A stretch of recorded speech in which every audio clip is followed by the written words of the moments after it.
ಬಂಧುಗಳೇ, ಇವತ್ತು ಕಾಂಗ್ರೆಸ್ ಬೆಂಗಳೂರಲ್ಲಿ ಇಡೀ ರಾಜ್ಯದಲ್ಲಿ ಮಳೆಯ ಪ್ರವಾಹ ನಡೀತಾ ಇದೆ. ಇಡೀ ಬೆಂಗಳೂರು ಜಲಾವೃತ ಆಗಿದೆ. ಮುಳುಗುತ್ತಿರುವ ಬೆಂಗಳೂರು ಮಾಧ್ಯಮದಲ್ಲಿ ಚಿತ್ರಣವನ್ನು ನಾವು ನೋಡ್ತಾ ಇದ್ದೀವಿ. ಜನ ಪರದಾಡ್ತಾ ಇದ್ದಾರೆ. ಕಾಂಗ್ರೆಸ್ ಅವರು ಇದೆಲ್ಲವನ್ನ ಬಿಟ್ಟು ಬಳ್ಳಾರಿಯಲ್ಲಿ ಸಮಾವೇಶ ಮಾಡ್ತಾ ಇದ್ದಾರೆ. ಇವತ್ತು ಕರ್ನಾಟಕದಲ್ಲಿ 5 ಜನ ಕರ್ನಾಟಕದ ನಾಗರಿಕರು ಮಳೆಯ ಹಾನಿಯಿಂದ ತೀರ್ಕೊಂಡಿದ್ದಾರೆ.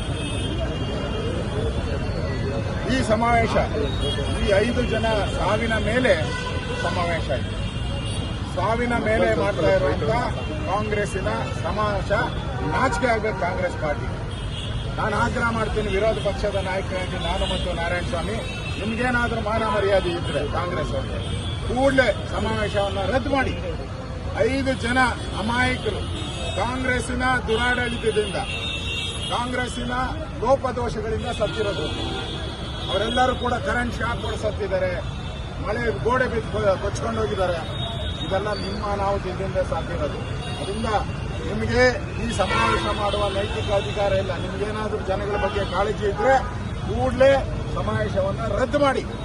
ಇಲ್ಲ ಅಂತ ಹೇಳಿದ್ರೆ ಜನರ ವಿರುದ್ಧವಾದಂತ ಜನರ ಸಮಾಧಿ ಮೇಲೆ ಇವತ್ತು ನೀವು ಸಮಾವೇಶವನ್ನ ಮಾಡ್ತಾ ಇದ್ದೀರಾ. ನಾಚಿಕೆ ಆಗಬೇಕು ನಿಮ್ಮ ಕಾಂಗ್ರೆಸ್ ಅವರಿಗೆ ಅಂತ ಹೇಳಕ್ಕೆ ಇಷ್ಟಪಡ್ತಾ ಇದ್ದೀವಿ. ಇವತ್ತು ಕಾಂಗ್ರೆಸ್ ಕಳೆದ ಬಾರಿನೂ ಕಡ ಸಾಯಿ ಬಡಾವಣೆಗೆ ಭೇಟಿ ಮಾಡಿದ್ರು. ಪೂರ್ತಿ ನಾನು ಅಭಿವೃದ್ಧಿ ಮಾಡ್ತೀನಿ ಸಾಯಿ ಬಡಾವಣೆಯನ್ನ ಹೇಳಿ ಕಳೆದ ಬಾರಿ ಡಿ ಕೆ ಶಿವಕುಮಾರ್ ಅವರು ಹೇಳೋರು. 1 ವರ್ಷ ಆಯಿತು, ಏನೂ ಇಲ್ಲ, ಏನು ಅಭಿವೃದ್ಧಿ ಇಲ್ಲ. 50 ಕೋಟಿ ರೂಪಾಯಿ ಕೊಡಬೇಕಾಯ್ತು, 1 ನಯಾ ಪೈಸೆ ಕೊಟ್ಟಿಲ್ಲ. ನಾವು ಈಗ ಸಿಲ್ಕ್ ಬೋರ್ಡಲ್ಲಿ ಇದ್ದೀರಿ. ಇದೇ ಏರಿಯಾದಲ್ಲಿ ಕಳೆದ ಬಾರಿನೂ ಫ್ಲಡ್ ಆಗಿತ್ತು. ಅಲ್ಲಿ ಕಾಂಟ್ರಾಕ್ಟ್ ಬಾಯ್ ಬಿಡ್ಕೊಂಡ ನಾನು ಹಣ ಬಿಡುಗಡೆ ಮಾಡಿ ಸರ್ ಕೆಲಸ ಮುಗಿಸ್ತೀನಿ. 1 ವರ್ಷ ಆಯಿತು, 1 ನಯಾ ಪೈಸೆ ಹಣನೂ ಕೂಡ ಇದಕ್ಕೆ ಬಿಡುಗಡೆ ಆಗಿದೆ. ಹಂಗೆ ಇದೆ, ಹಂಗೆ ಬಿಡುಗಡೆ. ಅಂದ್ರೆ ನಾನು ಡಿ ಕೆ ಶಿವಕುಮಾರ್ ಸವಾಲ್ ಹಾಕಿದ್ದಾರೆ, ನಾನು ಡಿಬೇಟ್ಗೆ ರೆಡಿ, ನೀವೇ ಎಲ್ಲ ಅರೇಂಜ್ ಮಾಡಿ ಅಂತ. ಡಿಬೇಟ್ ಅಲ್ಲ ರೀ, ಕಳೆದ ನಮ್ಮ ಸರ್ಕಾರದಲ್ಲಿ ಬೆಂಗಳೂರಿನ ರಸ್ತೆ ಅಭಿವೃದ್ಧಿಗೆ, ಸ್ಟಾರ್ ಮೋಟರ್ ಅಭಿವೃದ್ಧಿಗೆ, ರಾಜಕಾಲುವೆ ಅಭಿವೃದ್ಧಿಗೆ 1600 ಕೋಟಿ ಕೊಟ್ಟಿದ್ರಲ್ಲ. ನೀವು ಬಂದ ತಕ್ಷಣ 1600 ಕೋಟಿನ ಕ್ಯಾನ್ಸಲ್ ಮಾಡಿದ್ರಿ. ಟೆಂಡರ್ ಆಗಿದ್ದ ನುಂಗ್ ನೀರು ಕುಡಿದ್ಬಿಟ್ರಿ. ಅದೇನಾದ್ರೂ 1600 ಕೋಟಿ ಕೆಲಸ ಆಗಿದ್ರೆ ಇವತ್ತು ಈ ಫ್ಲಡ್ ಆಗ್ತಾನೆ ಇರಲಿಲ್ಲ. ನಾನು ನಿಮಗೆ ಚಾಲೆಂಜ್ ಮಾಡ್ತಾ ಇದ್ದೀನಿ ಸರ್ಕಾರಕ್ಕೆ, ಡಿ ಕೆ ಶಿವಕುಮಾರ್ ಅವರಿಗೆ. ಕಳೆದ 2 ವರ್ಷದಲ್ಲಿ ನೀವು ರಸ್ತೆಗೋಸ್ಕರ, ಸ್ಟಾರ್ ಮೋಟರ್ಗೋಸ್ಕರ ಎಷ್ಟು ಬಿಡುಗಡೆ ಮಾಡಿದ್ರೆ? 54,000 ಬೆಂಗಳೂರಿಗೆ ಭರಪೂರ ಅಂತ ಹೇಳ್ತಾರೆ. ಲೂಟಿ ಮಾಡಕ್ ಮಾಡಿರೋದು ಅದು ಯಾವುದೂ ಬೆಂಗಳೂರಿನ ರಸ್ತೆ ಅಭಿವೃದ್ಧಿಗೆ ಮಾಡಿಲ್ಲ. ಚರಂಡಿಗಳನ್ನ ರಿಪೇರಿ ಮಾಡಕ್ಕೆ ಮಾಡಿಲ್ಲ, ಹೂಳೆತ್ತೋದಕ್ಕೆ ಮಾಡಿಲ್ಲ, ಅದನ್ನ ಸುರಂಗ ಮಾಡ್ಕೊಳಕ್ಕೆ. ಸ್ವಾಮಿ ಕಾಂಗ್ರೆಸ್ ಅವರೇ, ಬೆಂಗಳೂರು ರೋಡಲ್ಲಿ ಸುರಂಗ ಆಗ್ಬಿಟ್ಟಿದೆ. ಈಗ ರಸ್ತೆಗಳು ಸುರಂಗ. ಆ ಸುರಂಗಗಳಲ್ಲಿ ನೀರು ಹೋಗ್ತಾ ಇದೆ. ಎಲ್ಲಿ ಹೋಗ್ತೈತೆ, ಯಾರ ಮನೆಗೆ ಹೋಗ್ತೈತೋ ಇವತ್ತು ಗೊತ್ತಾಗ್ತಾ ಇಲ್ಲ. ಇವತ್ತು ಎಲ್ಲ ರಾಜಕಾಲುವೆಯಲ್ಲಿ ಸೆನ್ಸರ್ ಅಳವಡಿಸಿದ್ದೀನಿ ಅಂತ ಹೇಳಿದ್ರು. ಎಲ್ಲಪ್ಪ ನಿಮ್ ಸೆನ್ಸರ್ ಕೆಲಸ ಮಾಡಿದ್ರು? ಮಾಹಿತಿ ಬಂದ್ಬಿಡುತ್ತಂತೆ, ರೈಸ್ ಆದ ತಕ್ಷಣ ಮಾಹಿತಿ ಬರ್ತದಂತೆ. ಇಮಿಡಿಯೇಟ್ ಆಗಿ ಟ್ರ್ಯಾಕ್ ಮಾಡ್ಬಿಟ್ಟು ಅಲ್ಲಿ ಬಂದ್ಬಿಟ್ಟು ನೀರಿನೆಲ್ಲ ಎಳೆದಾಕಿತ್ತು. ಎಲ್ಲಪ್ಪ ನಿಮ್ ಸೆನ್ಸರ್? ಕಾಂಗ್ರೆಸ್ ಪಾರ್ಟಿಗೆ ಸೆನ್ಸೇ ಇಲ್ಲ, ಸೆನ್ಸಾರ್ ಹಾಳಾಗೋಯ್ತು.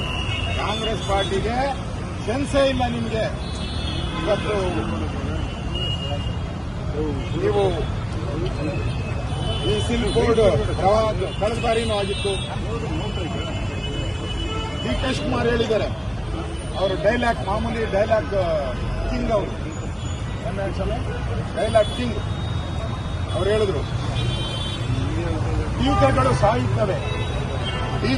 ಸಾಯುತ್ತದೆ, ಕೆಲಸಗಳು ಉಳಿಯುತ್ತಂತೆ. ಅಪ್ಪ ನೋಡ್ಬೋಣಪ್ಪ, ನಿಮ್ ಕೆಲಸ ಉಳಿದೈತೆ? ಬೋರ್ಡ್ ಹಾಕಿದಿರಿ, ನಿಮ್ ಕೆಲಸ ಉಳಿದಿರೋ ಕೆಲಸನ ಬೋರ್ಡ್ ಹಾಕಿದ್ರಿ. ಟೀಕೆಗಳು ಸಾಯುತ್ತಂತೆ, ಕೆಲಸ ಉಳಿದಿದ್ದಂತೆ. ನಿಮ್ ಕೆಲಸ ಅವ್ರು ಬಿಲ್ ಕೊಡ್ತಿರೋ ಕೆಲಸನೇ ಮಾಡಲಿಲ್ಲ. ಆ ಪರಿಸ್ಥಿತಿ ಇವತ್ತು ನೋಡ್ತಾ ಇದ್ದೀರಿ. ಮತ್ತೆ ಹವಾಮಾನ ಇಲಾಖೆ 1 ತಿಂಗಳಿಂದ ಏಪ್ರಿಲ್ 15ನೇ ತಾರೀಕು ಕಾರ್ಪೊರೇಷನ್ಗೆ, BWS ಸರ್ಕಾರಕ್ಕೆ ಎಲ್ಲ ಮಾಹಿತಿ ಕೊಟ್ಟಿದೆ. ಮಳೆ ಜೋರಾಗಿ ಬರುತ್ತೆ ಕ್ರಮ ತೆಗೆದುಕೊಳ್ಳಿ ಅಂತ ಏಪ್ರಿಲ್ 15 ಕೊಟ್ಟಿದ್ದು. ಈಗ ಮೇ 15 ಆಯ್ತು. ಒಂದು ತಿಂಗಳು ಟೈಮ್ ಇಟ್ಟಿದ್ದು. ಏನಾದರೂ ಒಂದು ಸಭೆ ಮಾಡಿದ್ದೀರಾ? ಒಂದು ಸಭೆ ಮುಂಜಾಗ್ರತಾ ಕ್ರಮ ಸಿದ್ಧತೆಗಂತೆ ಬಳ್ಳಾರಿ ವಿಜಯನಗರ ಸಿದ್ಧತೆ ಸಭೆಗೆ ಏನು ಹೋಗಿದ್ದೆ ಪಂಚೆ ಎತ್ಕೊಂಡು ಹೋಗಿದ್ದೆ ಪ್ಯಾಂಟ್ ಎತ್ಕೊಂಡು ಹೋಗಿದ್ದೆ ಈ ಬೆಂಗಳೂರು ಮುಳುಗ್ತಾ ಇದೆ ಅಂತ ಅದೇ ಒಂದು ತಿಂಗಳು ಮುಂಚೆ ಹೇಳಿದ್ರಲ್ಲ ಅಧಿಕಾರಿಗಳು, ಹವಾಮಾನ ಇಲಾಖೆ ಏನು ಮಣ್ಣು ತಿಂತಾ ಇದ್ರ ಕಾಂಗ್ರೆಸ್. ಇವತ್ತು 14,000 ಗುಂಡಿ ಮುಚ್ಚಿದ್ದೀನಿ ಅಂತ. 14,000 ಜನ ಕಾಂಗ್ರೆಸ್ ಅನ್ನು ಮುಚ್ಚಕ್ಕೆ ಗುಂಡಿ ತೆಗಿತಾ ಇದ್ದಾರೆ. ಇವಾಗ 14,000 ಅಲ್ಲ, ಕಾಂಗ್ರೆಸ್ ಅವರು ಗುಂಡಿ ತೆಗಿತಾ ಇದ್ದಾರೆ ನಿಮ್ಮನ್ನ ಮುಚ್ಚುವಂತದ್ದೇ. ಇವತ್ತು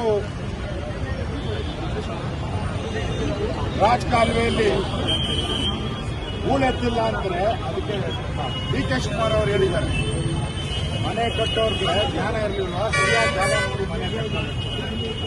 ನಾನು ಹೇಳ್ತೀನಿ ಎಲ್ಲರಿಗೂ ಬೆಟ್ಟ ಕೊಟ್ಬಿಡಪ್ಪ, ಎಲ್ಲಾದ್ರೂ ಬೆಟ್ಟ ಬೆಟ್ಟಗಳು ಜಾಸ್ತಿ ಇದೆಯಲ್ಲ, ಬೆಟ್ಟ ಅಲ್ಲೇ ಕಟ್ತಾರೆ. ಅದಕ್ಕೆ ನೀರು ಹೋಗಿದೆ, ನಾನೇನ್ ಮಾಡಲಿ? ರಾಮಲಿಂಗಾರೆಡ್ಡಿ ಅವರು ಅವರ ನುಡಿಮುತ್ತು. ರಾಮಲಿಂಗಾರೆಡ್ಡಿಯವರ ನುಡಿಮುತ್ತು ಅವ್ರೇನ್ ಹೇಳಿದಂದ್ರೆ, ಏನ್ ಮಳೆಗೆ ನಾವೇನ ಪ್ರಕೃತಿಗೆ ನಾವು ಹೇಳಕ್ ಸಾಧ್ಯನಾ ಅಂತ ಹೇಳ್ತಾರೆ.